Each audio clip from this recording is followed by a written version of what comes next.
بسم اللہ الرحمن الرحیم، السلام علیکم، میں ہوں حمزہ اشرف۔ شامل کرتے ہیں ہیڈ لائنز۔ سندھ بھر میں تجارتی سرگرمیاں 10 مئی سے کھولنے کا امکان۔ اسد عمر کی زیر صدارت national command and operation centre میں اجلاس، وزراء اعلیٰ نے ویڈیو لنک کے ذریعے شرکت کی۔ وزیر اعلیٰ سندھ کی لاک ڈاؤن میں مزید سہولیات دینے کی تجویز، کہا کہ عوام کو سہولیات دینے کے ساتھ وبا سے بھی نمٹنا ہے۔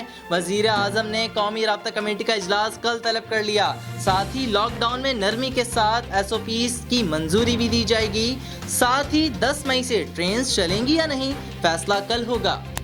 حکومت رمضان المبارک کے آخری عشرے کے لیے نیا ضابطہ اخلاق جاری نہیں کر رہی۔ وفاقی وزیر داخلہ اعجاز شاہ کہتے ہیں، عوام سے درخواست ہے ایک مسجد میں کم سے کم لوگ اعتکاف کریں، ساتھ ہی نماز عید مساجد کے بجائے کھلی جگہ پر ادا ہونی چاہیے۔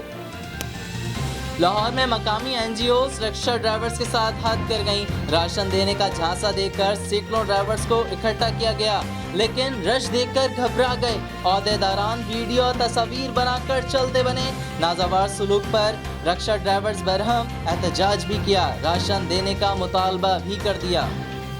سندھ میں 10 ارب روپے مالیت کی 1,14,000 ٹن گندم غائب ہونے کا معاملہ۔ سندھ حکومت نے نیب سے انکوائری کروانے کا فیصلہ کر لیا۔ محکمہ خوراک نے تحقیقات کے لیے خط لکھ دیا، ساتھ ہی ذمہ داروں کو کیفر کردار تک پہنچانے کا اعلان کر دیا۔ بچوں کا اکیڈمک سال متاثر ہوتا نظر آ رہا ہے، نہیں لگتا کہ 1 جون سے اسکول کھولنے کی پوزیشن میں ہوں گے۔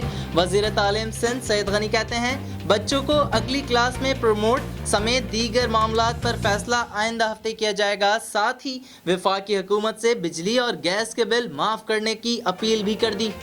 فی الوقت اتنا ہی۔ مزید خبروں اور اپڈیٹس کے لیے وزٹ کریں ہماری ویب سائٹ csnlive.tv۔ اس کے علاوہ آپ ہمیں فیس بک اور ٹویٹر پہ بھی جوائن کر سکتے ہیں۔ دیکھتے رہیے CSN۔